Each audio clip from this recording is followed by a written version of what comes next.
नमो अरिहन्ताणं नमो सिद्धाणं नमो वायुयाणं नमो वज्रायाणं नमो लोये सवसाहोणम् मिथ्या भाव अभावते जो प्रगटे निज भाव सो जयवंत रहो सदा यही मोक्ष उपाय। मोक्ष मार्ग प्रकाशक दृष्टांत वैभव इस पर अपनी चर्चा चल रही है, जिसमें हम दूसरे अधिकार पर चर्चा कर रहे हैं। दूसरे अधिकार के अंदर जीव का अनादि से कर्मों के साथ बंधन है। वो बंधन को यहाँ पर सबसे पहले सिद्ध कर रहा है कि जीव कर्मों से बंधा हुआ है। यदि अपन बंधा हुआ नहीं मानेंगे तो क्या होगा कि जितनी हम सारी चर्चाएं जो कर रहे हैं कि हमको कर्मों से छूटना है, बंधन से छूटना है, वो सारी चर्चाएं निरर्थक हो जाएगी। द्रव्य स्वभाव से देखा जाए तो ये आत्मा तो निर्बंध ही है, बंधानी है।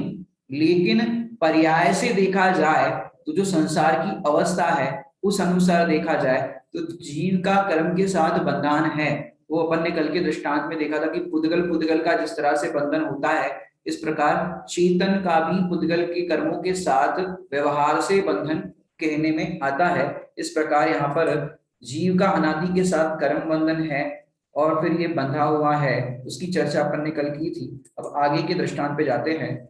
क्या कह रहे हैं यहाँ पर, श्रोता का प्रश्न खड़ा किया है यहाँ पर श्रोता बनकर कि जड़ कर्म के द्वारा जीव के स्वभाव का घात कैसे संभव है।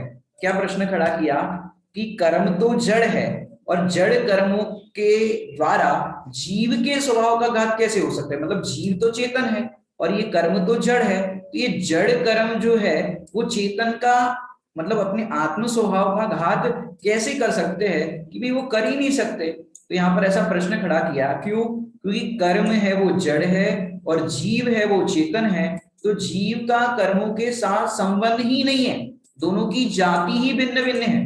तो यहाँ पर दृष्टांत दिया, वो अपन दृष्टांत सबसे पहले देखते हैं। ये तो यहाँ पर प्रश्न खड़ा किया है। अब दृष्टांत में यहाँ पर टोडरमल जी साहब क्या कह रहे हैं उस दृष्टांत को अपन समझते हैं, आजकल की दृष्टि से भी समझेंगे। कुछ शब्द कट भी रहे हैं, थोड़े से जल्दी में बन गए, तो यहाँ पर मैं समझाना चाहूंगा आपको कि जैसे किसी पुरुष के सिर पर मोहन धूल पड़ी हो। क्या दृष्टांत दे रहे हैं यहाँ पर कि जैसे किसी के सिर पर पुरुष पर, माने पुरुष यहाँ कोई भी व्यक्ति ले सकते हो, स्त्री भी ले सकते हो, ऐसा कुछ नहीं। ये दृष्टांत है कि जैसे किसी पुरुष के सिर पर मोहन धूल पड़ी हो, उससे वह पुरुष पागल हुआ। यहाँ उस मोहन धूल को ज्ञान भी नहीं था और वह और बलवान पना भी नहीं था, परंतु पागलपना उस मोहन धूल ही से हुआ। देखते हैं वह मोहन धूल का तो निमित्त है और पुरुष स्वयं ही पागल हुआ परिणमित होता है। अब यहाँ पर क्या कहना चाहते हैं कि जैसे किसी पुरुष के सिर पर मोहन धूल पड़ी। दृष्टांत यहाँ पर क्या दिया कि यहाँ पर कोई आदमी है, यहाँ से समझो जा रहा था और उसके ऊपर किसी ने मोहन धूल फेंकी। अब सबको होगा कि भाई मोहन धूल क्या होती है, मोहन धूल पहली बार नाम सुन रहे हैं। मोहन थाल तो सुना हुआ होगा, वो बेसन का जो बनता है, लेकिन ये मोहन धूल क्या होती है कि आप यदि सुना हो आपने कि भाई कोई तांत्रिक वगैरह होते हैं, तंत्र मंत्र विद्या करते हैं, राख किसी के ऊपर ऐसे डाल देते हैं, कुछ तंत्र मंत्र विद्या ऐसी करते हैं, तो वहां पर ये शब्द आपको सुनने मिल सकता है। और भी मैं कहूँ कि आजकल इतना साइंस है वो डेवलप हो गया है कि इस मोहन धूल आदि की तो वर्तमान में जरूरत नहीं पड़े किसी व्यक्ति को, क्योंकि मोहन धूल जिस पर पड़ती है तो वो पागल हुआ, माने वो उसको अपना होश नहीं रहा कि मैं कौन हूं, कहां पर हूं, क्या हूं, माने हिप्नोटाइज जैसे कर दिया आजकल की भाषा में कहे तो।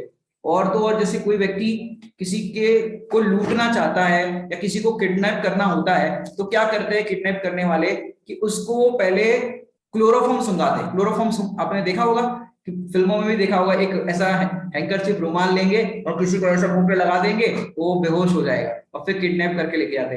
अब मुझे एक बात बताओ कि जो क्लोरोफॉर्म है या जो कोई भी वो पदार्थ है, वो जड़ है कि चेतन है?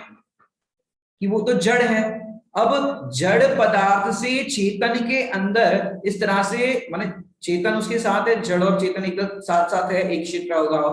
अब ये क्लोरोफॉर्म सुंघाया तो उससे क्या हुआ कि उससे वो बेहोश हो गया, इस तरह से दिखता है। माने जीव भी उसके साथ उस रूप दिखता है कि भाई जीव इस तरह से दिखता है कि भाई उस टाइम पे जीव का जो चेतन बना है या जो कुछ भी हो रहा था वो नहीं हो रहा है उस टाइम के लिए, क्योंकि वो क्लोरोफॉर्म सुंघाया गया है तो बेहोश हो गया। तो उस टाइम पे उसकी व्यक्ति की कोई क्रिया आदि नहीं चलेगी। ऐसी मैं आपको कहूँ कि जड़ी बूटियां भी कुछ इस तरह की आती है कि उसका सेवन करने पर, जैसे आयुर्वेद के अंदर आती है, जैसे नींद की गोलियां जो आती है बाजार के अंदर, उसका यदि कोई सेवन करता जाए तो उसकी किडनी डैमेज हो सकती है, लीवर खराब हो सकता है, नाना प्रकार की इस तरह से बीमारियां आगे हो सकती है। लेकिन आयुर्वेद के अंदर भी इसका एक प्रोडक्ट आता है जिसको कहते हैं जटामासी। किसकी मासी? जटामासी। वो एक बाल जैसा प्रोडक्ट होता है, तो उसको काढ़ा बना करके उबाल दिया जाए, उसकी एक मात्रा होती है, उस मात्रा में अपन बनाया जाए तो उसका जो काढ़ा पी ले, तो उसको नींद नहीं आ रही हो, समझो बहुत जाग रहा हो, कहीं सफर करके आया, उसको नींद नहीं आ रही है, उसको एक काढ़ा पिला दो जटामासी का, तो उसको नींद आ जाएगी, अच्छी नींद आएगी, वो नहीं चाहेगा तो भी सो जाएगा। अब बताओ कि काढ़े का सेवन करने पर या जटामासी का सेवन करने पर वो इस तरह से सोता हुआ कैसे दिख रहा है कि भाई ये निमित्त नैमित्तिक का प्रभाव है। नीचे एक शब्द दिखा होगा कि ये निमित्त है, जीव स्वयं उस टाइम पे सोता हुआ दिखता है तो वैसा उसमें दिखता है। अब पंडित साहब यहाँ पर उदाहरण दे रहे हैं, तो क्या समझाना है कि दो बातें इनको समझाना है। एक तो द्रव्यों में कर्ता कर्म का मंडन नहीं कि भाई इसके कारण इसका ऐसा हुआ, तो कर्ता कर्म का मंडन नहीं, और दो द्रव्यों में निमित्त नैमित्तिक संबंध का खंडन नहीं। क्या कहा? दो द्रव्यों में कर्ता कर्म का मंडन नहीं, इसके कारण ऐसा हुआ, ऐसा कर्ता कर्म का यहाँ पर बताना नहीं है, तो कर्ता कर्म का मंडन नहीं, और दो द्रव्यों में निमित्त नैमित्तिक जो संबंध है उसका खंडन नहीं, क्योंकि वो निमित्त नैमित्तिक संबंध भी मानना पड़ेगा, नहीं तो वो बेहोश हो गया, सो गया, ये कैसे अपन मानेंगे? क्योंकि निमित्त जो होता है, अपन ने चर्चा की थी 5 समवाय की जब चर्चा की तब, कि निमित्त है वो जबरन विकार नहीं कराता, निमित्त है वो जबरदस्ती कुछ नहीं कराता। निमित्त तो क्या है कि जब कार्य होता है तब कोई ना कोई वहां पर उपस्थित होता है, तो उसकी उपस्थिति जिसकी भी होती है उसको निमित्त नाम से आरोपित किया जाता है, बाकी निमित्त कुछ नहीं करता है। तो नहीं बात, वो अपन ने निमित्त की जब चर्चा की थी 5 समय में, तब हमने बताया था, तो निमित्त जबरन कुछ नहीं कराता है, ऐसा कुछ नहीं मानते। तो मोहन धूल का उदाहरण क्यों दिया जा रहा है कि भाई घाती कर्म के लिए, आप लिख लो नोट करके कि मोहन धूल का उदाहरण इसलिए दिया गया घाती कर्म के लिए कि भाई घाती कर्म जो है, 4 प्रकार के घाती कर्म होते हैं ना, कौन कौन से? ज्ञानावर्णीय, दर्शनावर्णीय, मोहनीय और अंतराय। तो ये 4 प्रकार के घाती कर्म के लिए दिया जा रहा है, क्योंकि वो अपने होश को खत्म कर देता है। ये जो जब दृष्टांत में अपन, ये तो अपन ने दृष्टांत देखा कि ये मोहन धूल की बात है, अब दृष्टांत में क्या कहना चाहते हैं उस दृष्टांत को भी अपन देखते हैं, उसको भी अपन पहले चलते हैं, पहले इसको पूरा कर लेते हैं कि यहाँ पर क्या कहना चाहते हैं कि भाई जो मोहन धूल, उस टाइम पे मोहन धूल होती थी इस तरह की, उस मोहन धूल को भी हम खोलेंगे कि ऐसे यहाँ घाती कर्म में मोह को लिया है। लोग भगवान का नाम कहते हैं, भगवान का नाम आपने सुना होगा दुनिया के अंदर, मोहन, प्यारे मोहन, इस तरह से मोहन भगवान को भी कहते हैं दुनिया के अंदर, आपने सुना होगा मोहन, राधे मोहन, तो ऐसे नाम अपने मोहन के नाम से सुने होंगे। तो मोहन का क्या यहाँ पर लेना है कि देख, तो एक तो दुनिया के अंदर मोहन भगवान की श्रेणी में लिए है, और यहाँ पर जो मोह की बात चल रही है यहाँ पर विलन के रूप में लिया गया। ये मोह को है ना, मोह को ये शत्रु लिया गया है, मोह रूपी शत्रु जो है वो विलन है, क्योंकि 8 कर्मों के अंदर भले ही नाम दिए गए हैं 8 कर्मों के, लेकिन इसके अंदर सबसे ज्यादा पावरफुल कौन है?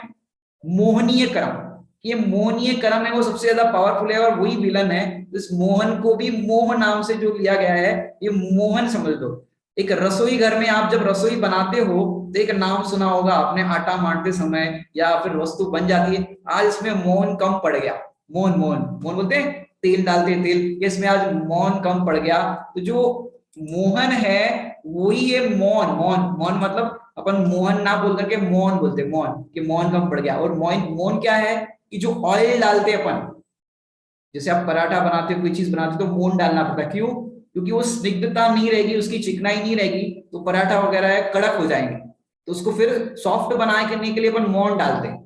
इसको यहाँ पर मोहन मतलब वो चिकनाई, तो जीव को जो कर्म बंध होता है वो चिकनाई से होता है। कौन सी? मोह की चिकनाई। मोह कितना चिकनापन है, मोह के अंदर कितना चिकनापन है, वैसा इस जीव को कर्म बंध होता है। इसको आप समय सार जी के बंध अधिकार में भी समझ सकते हो। वहां पर एक दृष्टांत दिया है कि एक व्यक्ति अखाड़े में बहुत तरह के परिश्रम कर रहा है, पेड़ पत्तों को काट रहा है, इस तरह के नाना प्रकार के वहां कारण दिए है। तो वहां पर बताया कि एक व्यक्ति ने तेल लगाया है और फिर उसको धूल वहां पर अखाड़े की है वो चिपक रही है। फिर वही व्यक्ति स्नान करके आया और वही एक्टिविटीज कर रहा है, लेकिन उसने तेल नहीं लगाया तो उसको धूल नहीं चिपक रही। तो इससे क्या सिद्ध किया वहां पर कि जिसने तेल लगाया है उसको धूल चिपकेगी और जिसने तेल नहीं लगाया उसको धूल नहीं चिपकेगी। तो मूल कारण है तेल से रजबंध का प्रसंग आता है, धूल चिपकती है। इसी प्रकार यहाँ पर मोह रूपी तेल जिसके पास लगा हुआ है, मोह की जिसको ज्यादा स्निग्धता है, मोह की चिकनाई है, उसको कर्मबंध होता है। तो यहाँ पर जो मोहन धूल की बात करी है दृष्टांत में, तो मोहन इस ऑयल की स्निग्धता को बताया। दृष्टांत क्या दे रहे हैं कि मोहन धूल किसी पे डाले तो वो बेहोश हो जाता है। ऐसे यहाँ पर मोह कर्म का उदय होने पर ज्ञान स्वभाव का घात होता है। जीव अपने स्वभाव को व्यक्त नहीं कर पाता, मैं कौन हूं, मेरा क्या स्वरूप है। जब मोह का उदय होता है तब ये जीव को कुछ समझ ही नहीं आता कि मैं कौन हूं, मेरा क्या स्वरूप है। जब मोह का उदय होता है तब ऐसा ही होता है। सब प्रत्येक जीव की बात करें तो देखा जाए तो कर्म जो है वो जबरन जीव को कुछ करता है नहीं। ऐसा नहीं कि जीव को कर्म ही जबरन कुछ करा रहा है। तो कर्म ने जीव को पराधीन नहीं किया, कर्म ने जीव को संसार सागर में नहीं भटकाया।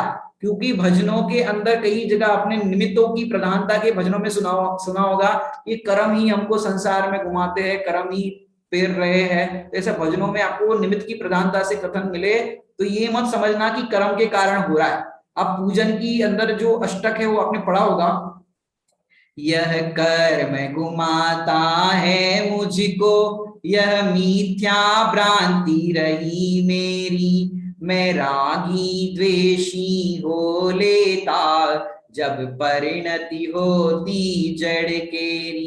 क्या बात की वहां पर कि मैं क्या मान रहा था अब तक कि भाई अब तक मैं यही मानता था कि जड़ कर्म घुमाता है मुझको, ये जड़ कर्म है वो मुझको घुमा रहे। कहाँ घुमा रहे? संसार में घुमा रहे। अगर जड़ कर्म ही जीव को घुमाने में समर्थ हो जाए तो फिर ये तो कर्मों पे डिपेंडेंट हो गया कि कर्म जब तक नहीं चाहेंगे कि तुम मुक्त हो तब तक अपन मुक्त ही नहीं हो पाएंगे। तो ये कर्म हमको नहीं घुमाते हैं, जीव स्वयं अपने स्वरूप को भूलता है और परिभ्रमण करता है। तो जहां जो निमित्त होता है उस पर आरोप आता है कि कर्म के कारण ऐसा हुआ, ऐसा कहने में आता है, लेकिन कर्म है वो नहीं करा था। समय सार जी में भी एक दृष्टांत दिया निर्जरा अधिकार के अंदर, जो इसमें मैं दृष्टांत देना चाहूंगा कि वो शराब जो होती है, शराब यदि कोई व्यक्ति अरति भाव पूर्वक माने बिना इंटरेस्ट के यदि शराब का सेवन करे तो उसको नशा नहीं चढ़ता, वो भी प्रत्येक एक मात्रा में। और कोई एक गिलास भी शराब पी लेके मैं शराब पी रहा हूं, उसको नशा चढ़ जाएगा। क्यों? अपने आप को शराब पीते हुए मान रहा है ना, क्योंकि शराब में नशा नहीं है। यदि शराब में नशा हो तो बोतल भी नाचे, ऐसा बोलते कि यदि शराब में नशा हो तो बोतल भी झूमने लग जाए, नाचने लग जाए, क्योंकि शराब में नशा नहीं है। वो जीव अपने परिणाम स्वरूप करता है कि इससे नशा होता है, इससे ये होता है, तो ये होता है। और एक दृष्टांत वहां पर दिया निद्रा अधिकार में कि जो वैद होता है वो चतुर होता है और वो वैद विष का सेवन करे, विष का सेवन मतलब जहर का सेवन करे तो भी वो वैद नहीं मरता। जैसे आयुर्वेद में पारा होता है, पारा बोलते हैं ना, वो अलग हो जाता है ऐसा पारा। तो वो पारे को भी औषधि के रूप में जितनी मात्रा उसकी कही गई उतना सेवन किया जाए तो पारे से कुछ नहीं होता, और बिना ऐसे ही पारा खा जाए तो मर जाएगा। तो ऐसे जितनी भी चीजें होती है वो सारी चीजें ज्ञान का सही प्रयोग किया जाए तो वो औषधि के रूप में हो जाती है और नहीं तो जहर के रूप में हो जाती। तो यहाँ पर जो दृष्टांत दे रहे हैं कि किसी के सिर पर मोहन धूल पड़ी तो उससे वह पुरुष पागल हुआ, वहां उस मोहन धूल को ज्ञान भी नहीं था और बलवानपना भी नहीं था, परंतु पागलपना उस मोहन धूल से ही हुआ देखते हैं। ये जो पागलपन उसके अंदर दिखते हैं या इस तरह का उसका बिहेवियर दिखाई दे रहा है, वो पागलपना तो स्वयं से ही हुआ है, उस मोहन धूल के कारण नहीं हुआ। मैं आपको एक और बात बताना चाहूंगा कि कई इस तरह के हिप्नोटाइजिस के प्रयोग करते हैं, शो करते हैं, तो उसमें कई बार क्या होता है कि हिप्नोटाइज वाले जो करने वाले होते हैं, शो करने वाले, अब जो पहले से ही फिट करके जाए दिमाग में, मैं उसकी बातों में नहीं आऊंगा। अब बताओ उसको कोई हिप्नोटाइज करके पता है तो वो वाला बोलेगा भाई तुम जाओ किसी और को भेजो, किसी और को भेजो। क्यों? कि उसका बस उस पे नहीं चल रहा है। कई ऐसे होते हैं, कई माने देखो, किसी को व्यंतर बाधा हो जाती, व्यंतर आ जाए तो कोई किसी से मतलब कोई डरने वाला नहीं है तो उसको व्यंतर क्या डराएगा, और जो डरने वाला है उसको व्यंतर डराने में निमित्त बनता है, और जो नहीं डरता उसको नहीं डराने में निमित्त बनता है। तो मोहन धूल कुछ भी नहीं है, मैंने इस तरह का जो बोलते हैं मोहन धूल है या हिप्नोटाइज करना कहो, और भी जितनी भी चीजें होती है, तो ये सब चीजें जब जीव स्वयं उस रूप परिणमित होता हुआ दिखता है तब वो निमित्त कहने में आती है कि भाई मोहन धूल के निमित्त से ऐसा पागलपन इसके अंदर छाया है। लेकिन पुरुष स्वयं ही पागल परिणमित हुआ तब वो मोहन धूल को निमित्त कहने में आता है। तो यहाँ पर जड़ कर्म के द्वारा जीव का स्वभाव का घात होता है ऐसा ये कहने में तो आता है। यहाँ पर दृष्टांत में क्या कहना चाहते हैं कि तथा सूर्य के उदय के काल में चकवा चकवियों का संयोग होता है। मैंने सूर्योदय होता है तो चकवा और चकवी, स्पैरो होती है, स्पैरो वो मेल स्पैरो और फीमेल स्पैरो दोनों सूर्योदय होता है तो मिलते हैं, और वहां रात्रि में किसी ने द्वेष बुद्धि से बलजोरी करके उन्हें अलग नहीं किया। तो जैसे ही सूर्यास्त होता है चकवा अलग और चकवी अलग। अब ये कैसे होता है? भी प्रकृति की ऐसी रीति है कि इस तरह से वो अलग हो जाते हैं, लेकिन जबरदस्ती चकवा चकवी को किसी ने वियोग नहीं कराया, अलग नहीं कराया, नहीं किया, और दिन में किसी ने करुणा बुद्धि से लाकर मिलाए नहीं है। ये तो सूर्योदय का निमित्त पाकर स्वयं ही मिलते हैं। मतलब यहाँ पर दृष्टांत में क्या घटाना चाहते हैं कि भाई सूर्योदय का जब काल होता है उस समय चकवा चकवी मिलते हैं, और जब सूर्यास्त होता है तो अलग हो जाते हैं। तो जब सूर्योदय हुआ तो किसी ने वहां पर उनको चकवा चकवी का संयोग जो कराया वो कैसे कराया? करुणा बुद्धि से कराया। भाई किसी ने करुणा बुद्धि से नहीं कराया, और किसी ने द्वेष बुद्धि से भी उनको अलग नहीं किया। ये तो सूर्योदय के निमित्त पाकर स्वयं ही ऐसे मिलते हैं। तो जड़ कर्मों का जीव के द्वारा देखा जाए तो ये जो घाती कर्म है, तो घाती कर्म जीव को बंधते हैं तो किस प्रकार होते हैं? जड़ कर्म द्वारा जीव के स्वभाव का घात होता है। तो कैसे होता है कि जीव स्वयं ही अपने स्वभाव को भूलता है, तो वहां पर मोहनीय कर्म जो प्रबल है वो उसके कारण से इस जीव को कर्म बंध होता है, घाती कर्मों का बंध होता है। पर कब होता है? कर्मों के कारण नहीं होता।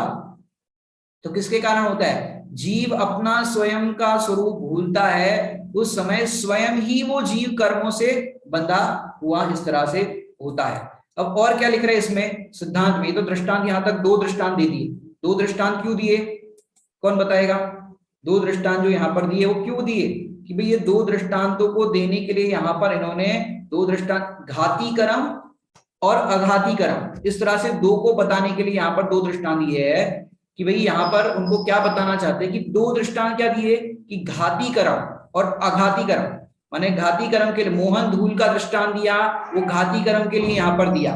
तो अब यहाँ पर क्या कहना चाहते हैं इस दृष्टांत के अंदर, और आगे यहाँ पर सिद्धांत क्या सिद्ध कर रहे हैं? उसी प्रकार यदि कर्म स्वयं कर्ता होकर उद्यम से देखा जाए, जीव स्वयं माने ये जो है वो कर्ता होकर स्वयं से, माने अब स्वयं से कैसे होगा कि ये जीव जो है वो हर समय क्या करता है? जीव का स्वभाव तो मात्र जानना देखना ही है, लेकिन यदि कर्म स्वयं कर्ता होकर उद्यम से जीव का स्वभाव का घात करे, वह बाह्य सामग्री को मिलावे, तब तो कर्म का चेतन पना भी चाहिए और बलवान पना भी चाहिए। वह तो है नहीं, तो सहज ही निमित्त नैमित्तिक संबंध है, ऐसा ही निमित्त नैमित्तिक बना रहे।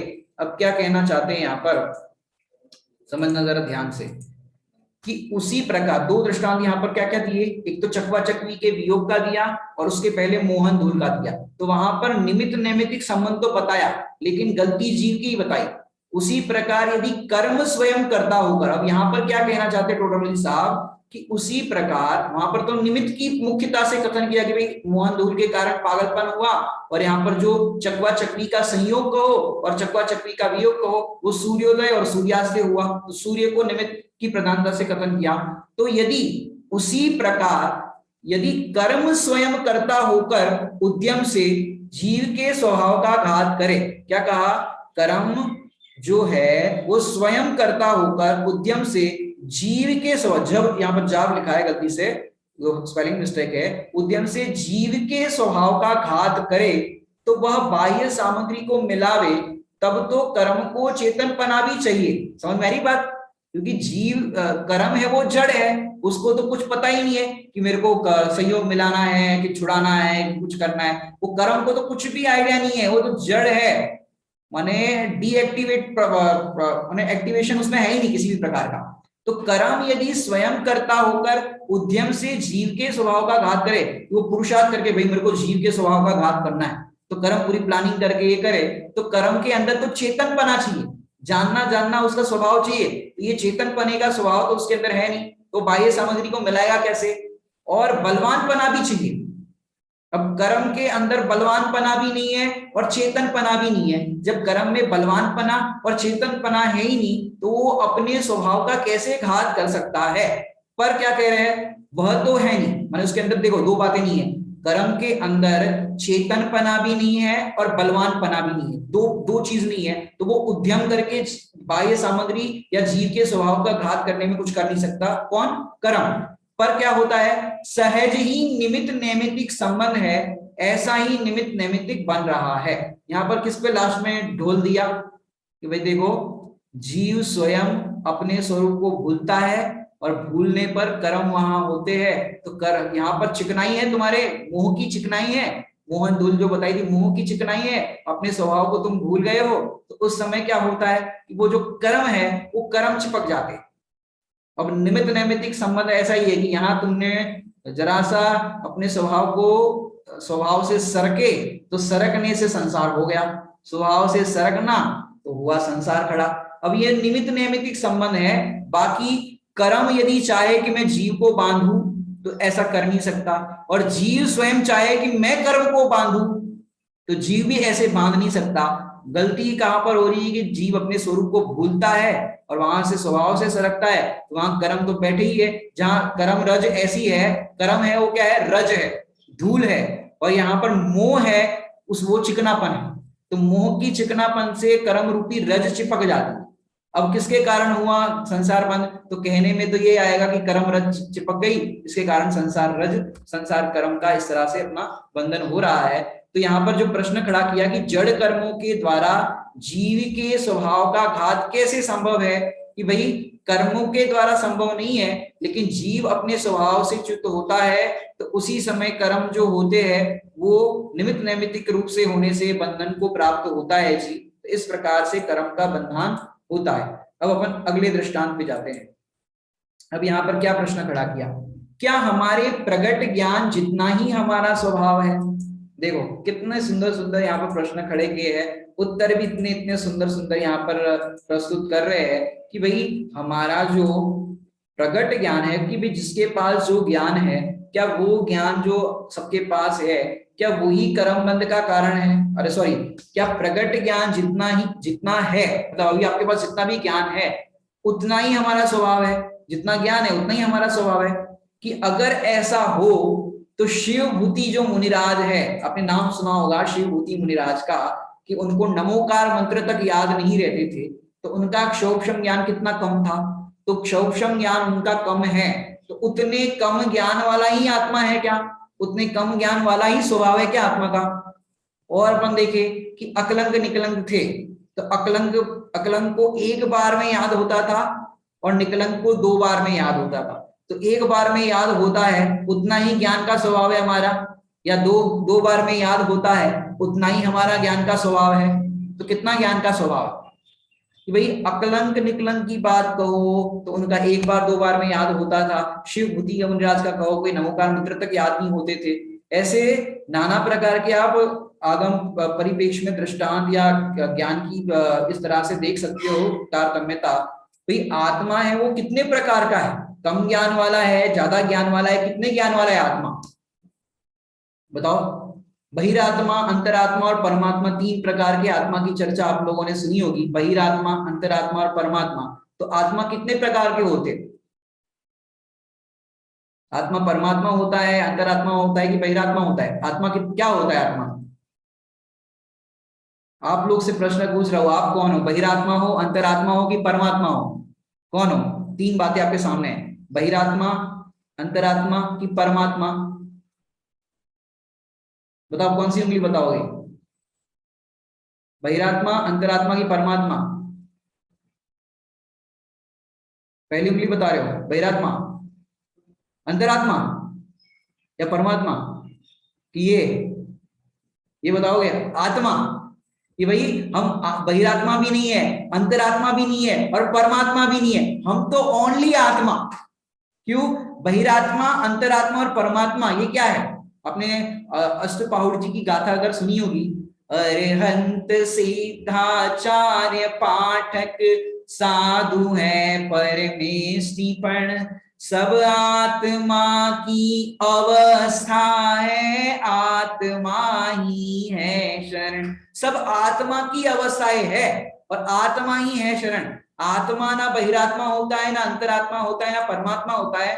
आत्मा उसी रूप से रहता है, लेकिन बहिरात्मा, अंतरात्मा और परमात्मा इस तरह से समझाने के लिए कथन है कि जो अपने आत्मा की दृष्टि नहीं करता उसको बहिरात्मा कहते हैं, आत्मा की दृष्टि करता है उसको अंतरात्मा कहते हैं, और अपने आत्मा की दृष्टि करके आत्मा में लीन हो जाता है उसको परमात्मा कहते हैं। लेकिन तीनों अवस्थाएं है अर्थात पर्याय है, पर हम कौन है या ये तीनों से भिन्न देखी जाए तो कौन है वो? कि अंतरात्मा कहो, बहिरात्मा कहो या परमात्मा कहो, ये सारी आत्मा की अवस्थाएं है। हम तो ओनली आत्मा ही है। चाहे सिद्ध भगवान से पूछो तो वो कहेंगे हम मात्र आत्मा ही है।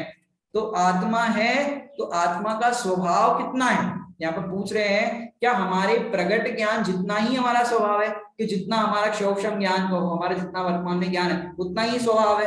कि नहीं, हमारा उतना स्वभाव नहीं है। यहाँ पर क्या कहना चाहते हैं, देखिए दृष्टांत के अंदर अपन जाते हैं आगे। क्या कह रहे हैं यहाँ पर कि जैसे सूर्य का प्रकाश है वह मेघ पटल से जितना व्यक्त नहीं उतने का तो उस काल में अभाव है, तथा उस मेघ पटल के मंद पने से जितना प्रकाश प्रकट है वह उस सूर्य के स्वभाव का अंश है, मेघ पटल जनित। मतलब मैं आपको बताऊं कि बरसात के दिनों में जब बादल आ जाते हैं और सूरज की जो रोशनी है या सूरज की किरणें हैं वो थोड़ी थोड़ी दिख रही है, तो क्या सूरज इतना ही है? अब बादलों के कारण वो सूरज दिख नहीं रहा है, तो क्या सूरज उतना ही है? जैसे सूर्य का प्रकाश है वह मेघ पटल से जितना व्यक्त है, मतलब बादल आ गए तो जितना व्यक्त दिखाई दे रही है उसकी किरण या सूरज जितना दिखाई दे रहा है, क्या उतना ही है सूरज? कि भाई उस काल में बाकी के सूर्य की किरणों का या सूर्य के प्रकाश का अभाव है, तथा उस मेघ पटल के मंद पने से जितना प्रकाश प्रकट है, कि जितना प्रकाश वहां पर दिखाई दे रहा है उस मेघ पटल के कारण या बादलों के कारण जितना प्रकाश उसको आवरण में दिखाई दे रहा है वह उस सूर्य के स्वभाव का अंश है। क्या कहा? कि वो बादल के पीछे सूरज छिपा है, लेकिन जिस समय पूरा प्रकाश नहीं दिखाई दे रहा तो उस समय भी जितना प्रकाश दिखाई दे रहा है वो सूरज के क्या है? उस सूर्य के स्वभाव का अंश है। जितनी किरणें फैल रही है वो सूर्य के प्रकाश की अंश है, पूरा सूर्य नहीं है। प्रश्न क्या खड़ा किया यहाँ पर कि जितना वर्तमान में प्रगट ज्ञान है क्या उतना ही स्वभाव है? भाई उतना ही स्वभाव नहीं है। जैसे यहाँ पर सूरज के दृष्टांत में बताया कि भाई वो बादल के पीछे सूरज छिपा हुआ है और जितना सूरज प्रगट व्यक्त दिखाई दे रहा है तो जितना व्यक्त दिखाई दे रहा है उतना नहीं है। क्यों? क्योंकि वो तो एक अंश है, मेघ पटल जनित है। फिर क्या कह रहे हैं यहाँ पर देखिए, उसी प्रकार क्या कहना चाहते हैं यहाँ पर, उसी प्रकार जीव का ज्ञान दर्शन आदि, उसी प्रकार जीव का ज्ञान दर्शन आदि स्वभाव है। जीव का स्वभाव क्या है? कि ज्ञान दर्शन आदि ये जीव का स्वभाव है, जो अनंत गुणों का वैभव है ये जीव का स्वभाव है। वह ज्ञानावरण आदि के निमित्त से जितना व्यक्त नहीं है, कि वर्तमान में अपने को ज्ञानावरणीय दर्शनावरणीय आदि सब कर्मों का उदय चल रहा है, तो कर्मों के उदय के काल में तो जीव का जितना स्वभाव है उतना व्यक्त नहीं दिखाई देता, तो उतने का तो उस काल में अभाव है कि जीव की सामर्थ्य तो अभी वर्तमान में इतनी है लोकालोक को जान सके, है कि नहीं? सामर्थ्य शक्ति रूप से सामर्थ्य रूप से, कि हम लोकालोक को जान सकते, उतनी सामर्थ्य अभी वर्तमान में ही है कि नहीं? शक्ति रूप से, जैसे माचिस की तीली के अंदर भले ही वो मैच बॉक्स में रखी हुई है, जलने की सामर्थ्य है कि नहीं? जैसे गोडाउन है, रुई से भरा हुआ गोडाउन है, अब उस रुई से भरे हुए गोडाउन को राख करने के लिए कितना पुरुषार्थ करना पड़ेगा? वे इतना बड़ा गोडाउन, पूरे पहाड़ जितना, कि एक माचिस की तीली पूरे गोडाउन को स्वाहा कर सकती है।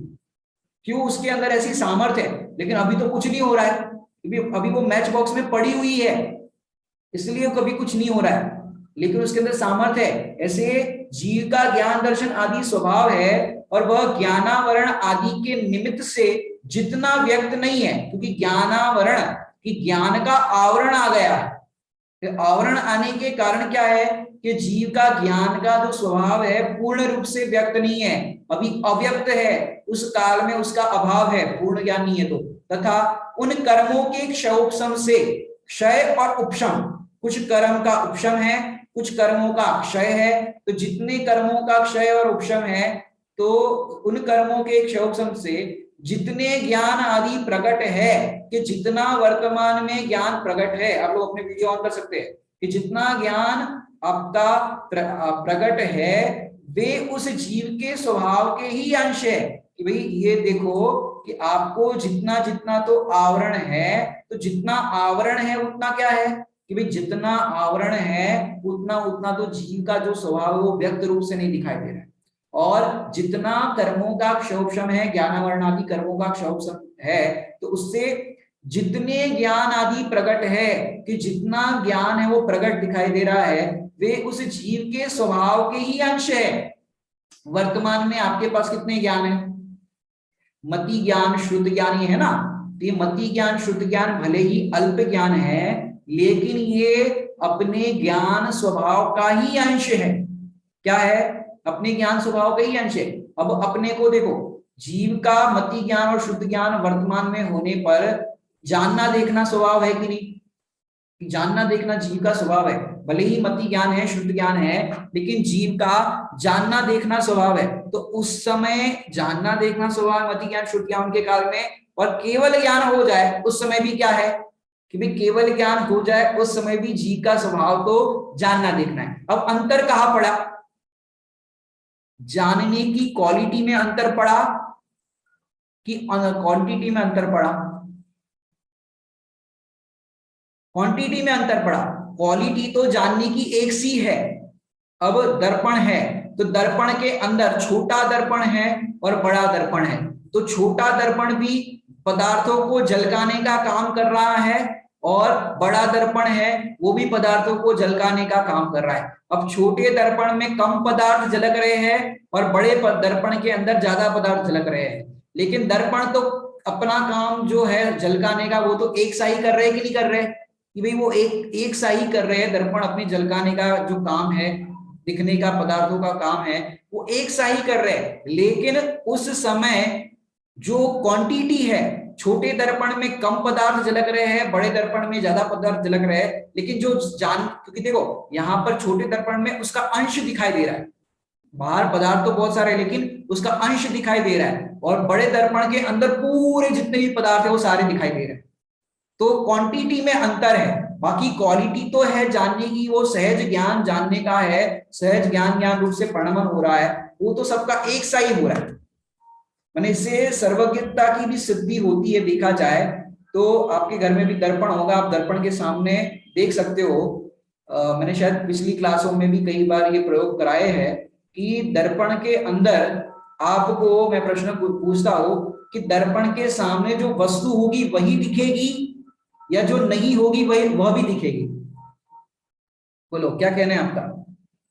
दर्पण के सामने जो वस्तु होगी वही दिखेगी ना, और कोई तो नहीं दिखेगी? पर मेरा कहना यह है कि दर्पण के सामने जो वस्तु नहीं है वो भी दिखेगी। क्यों? स्वभाव है। कैसे कैसे दिखेगी मैं आपको बताता हूं। किसी ने बताया यहां पर दोनों दिखेगी। अब दोनों कैसे दिखेगी मैं आपको बताता हूं, सिद्ध करता हूं कि जैसे ये दर्पण है, अब दर्पण को आप इस एंगल से यहां से देखो, मैंने राइट लेफ्ट साइड से देखो, तो आपको राइट साइड में दीवार के तरफ क्या टंगा है वो दिखेगा कि नहीं दिखेगा?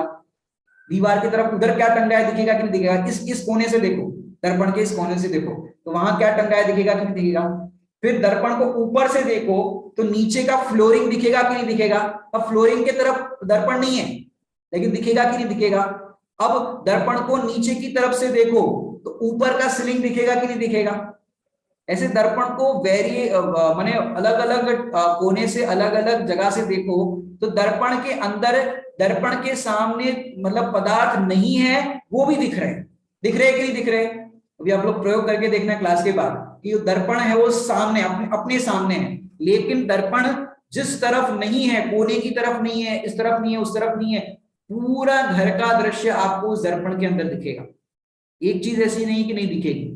हालांकि यह है कि दर्पण के पीछे जो अलमारी में क्या है वो नहीं दिखेगा, ये तो अभी प्रॉब्लम है, लेकिन बाकी और जगह आपको दिख रही कि नहीं दिख रही? कि और जगह दिख रही है कि ऐसे एक जड़ दर्पण के अंदर जो पदार्थ सामने नहीं है वो भी दिख सकते हैं। तो ये चैतन्य रूपी दर्पण के अंदर तीन लोक तीन काल की पर्याय झलके, इसमें क्या आश्चर्य है। और यहां पर कह रहे हैं कि जितना प्रगट ज्ञान है वो स्वभाव का अंश है, कि अभी जितना आपको जानने में आ रहा है वो तो एक अंश है, बाकी आपके अंदर तो तीन लोक तीन काल की पर्याय वर्तमान में एक साथ जान सको इतनी सामर्थ्य है, और उसको जान करके भी अप्रभावी रहो, प्रभावित ना रहो, ऐसी सामर्थ्य।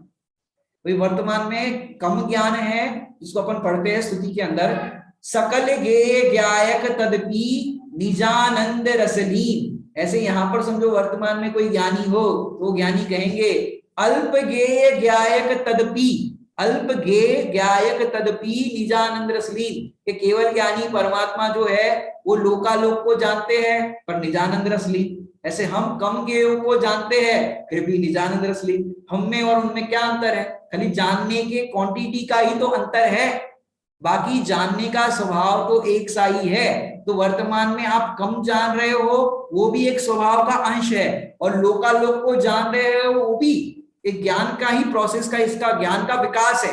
अभी ज्ञान का विकास नहीं हुआ तो कम जानने में आ रहा है, और ज्ञान का विकास हो जाए तो पूर्ण ज्ञान होने पर लोकालोक और समस्त पदार्थ है वो सहज रूप से एक साथ जानने में आ जाते हैं।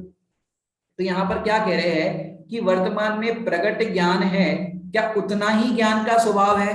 कि भाई उतना ही ज्ञान का स्वभाव नहीं है, ये तो अभी अल्प ज्ञान है, और वो भी किसके कारण से बताया कि ज्ञानावरणादि कर्मों के निमित्त से वर्तमान में पूर्ण ज्ञान नहीं है। वो निमित्त की अपेक्षा से कथन है कि जीव अपने स्वभाव को जाने और उस जान करके स्वभाव में लीन हो जाए तो इसको पूर्ण ज्ञान प्रकट हो जाएगा। लेकिन वर्तमान में जो ज्ञान की किरण है, जो जानन जानन पना हो रहा है, तो वह ज्ञान भी ज्ञान का अंश है। और वो ही, जैसे मैं बताऊं आपको, हीरा खो गया तो हीरा खो गया घर के अंदर तो क्या करोगे? वे पूरे कमरे की लाइट ऑफ कर दोगे, अंधेरा कर दोगे, और फिर नीचे आराम से आप देखोगे आपको एक हीरे की किरण दिखी, तो एक इतनी सी किरण दिखी तो क्या हुआ? अब क्या करोगे?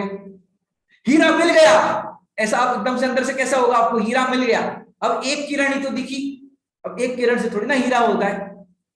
जैसे बताया कि जितना प्रगट ज्ञान वर्तमान में है क्या उतना ही स्वभाव है कि भाई जो एक किरण दिखी ना तो किरण से ही हमने पहचान लिया कि वो रहा हीरा। ऐसे ही एक जो ज्ञान की किरण दिख रही है अपने को तो वो एक अंश है, बाकी उस अंश से अंशी को हमने पहचाना कि ये तो अपना स्वभाव। जब एक ज्ञान की किरण में इतनी सामर्थ्य है कि वो मात्र जानने रूपी प्रोसेस कर रही है और हमको अपना स्वरूप बता रही है, तो ऐसे जो ज्ञान का पूरा पिंड है, जो आत्मा का स्वभाव है, वो स्वभाव कैसा होगा? जब एक ज्ञान की किरण में इतनी सामर्थ्य है, एक ज्ञान की चिंगारी पूरे कर्मों का नाश कर देती है। जैसे ये चिंगारी को हम, मतलब ज्ञान की चिंगारी कैसी कि अनादि से मैं अपने आप को कर्म के संयोग रूप कर्म रूप अनुभव कर रहा था, लेकिन ज्ञान की चिंगारी ऐसी हुई कि मैं आज तक कर्म रूप परिणमित तो हुआ ही नहीं, मैं तो मात्र ज्ञान रूप ही हूं। तो जैसे ये ज्ञान की चिंगारी प्रकट हुई तो कर्मों का क्या हुआ कि सारे कर्म है वो भस्म हो गए, कर्मों का नाश हो गया। तो ऐसे ज्ञान जागा और कर्म भागा, इसी प्रकार देखा जाए तो प्रगट ज्ञान जितना वर्तमान में दिखाई देता है उतना ज्ञान का स्वभाव नहीं है। क्यों? क्योंकि वही जो ज्ञानावरण आदि के निमित्त से जितना व्यक्त नहीं है उतने का तो उस काल में अभाव है, तथा उन कर्मों के क्षोभसम से जितने ज्ञान आदि प्रकट है वे उस जीव के स्वभाव का अंश ही है। तो यहाँ पर कहने का तात्पर्य यह है भाई वर्तमान में प्रकट ज्ञान उतना दिखाई नहीं देता, वो ज्ञानावरण आदि कर्मों से व्यक्त नहीं है, इसलिए पूर्ण ज्ञान की अपेक्षा से वर्तमान में उस ज्ञान का अभाव है। तो वर्तमान में उतना ज्ञान नहीं है, और जितना ज्ञान क्षोभसम के कारण प्रकट हुआ है उतना जो ज्ञान प्रकट हुआ है वह भी उस जीव के स्वभाव का ही अंश है। कि आपके पास जो वर्तमान में ज्ञान है वो कैसा है कि वो ही ज्ञान जो वर्तमान का ज्ञान है वो भी स्वभाव का ही अंश है। जो केवल ज्ञान है ना, उस केवल ज्ञान के स्वभाव का ही वर्तमान में अंश है आपके पास जो ज्ञान है वो। और तो और अभी पूर्ण ज्ञान व्यक्त नहीं हुआ है, लेकिन कोई टेंशन की बात नहीं है। अभी वर्तमान में जो ज्ञान है उस ज्ञान से ही अपने ज्ञान स्वभावी आत्मा को जाने, तो हमारा उस ज्ञान से ज्ञान का निर्णय होने पर, ज्ञान में ज्ञान का निर्णय होने पर हमें केवल ज्ञान अल्प काल में हो सकता है। इसलिए अधिक ज्ञान या कम ज्ञान, ये ज्ञान के क्षोभसम या जो ये जो भेद होते हैं ना, मति ज्ञान श्रुति ज्ञान कह दो या क्षोभसम ज्ञान कह दो, तो ये जो ज्ञान वर्तमान में कम ज्यादा या तारतम्यता रूप दिखाई देता है, ये ज्ञान का घटना बढ़ना जो होता है वो तो क्षोभसम ज्ञान के अंदर घटना बढ़ना होता है। बाकी मेरे में तो कुछ घटना बढ़ना नहीं होता। क्यों? एक अगुरु लघुत्व नाम का गुण है।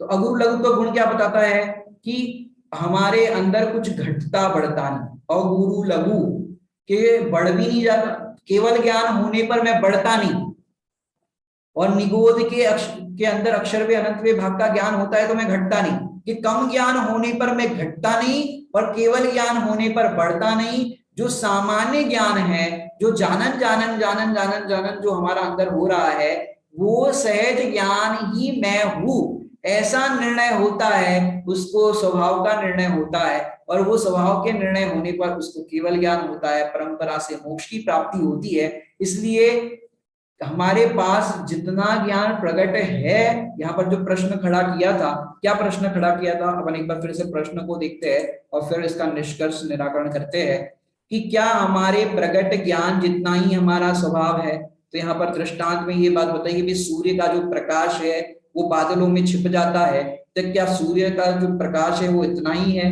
कि नहीं, वो सूरज का प्रकाश बादलों में छिपा हुआ है पर अभी वर्तमान में प्रकट रूप से पूरा नहीं दिखाई दे रहा है। लेकिन जितनी किरणें सूरज की दिखाई दे रही है वो भी सूरज का ही अंश है, वो भी उस सूरज के स्वभाव का ही अंश है, और वो बादल जनित नहीं है, मेघ पटल जनित नहीं है।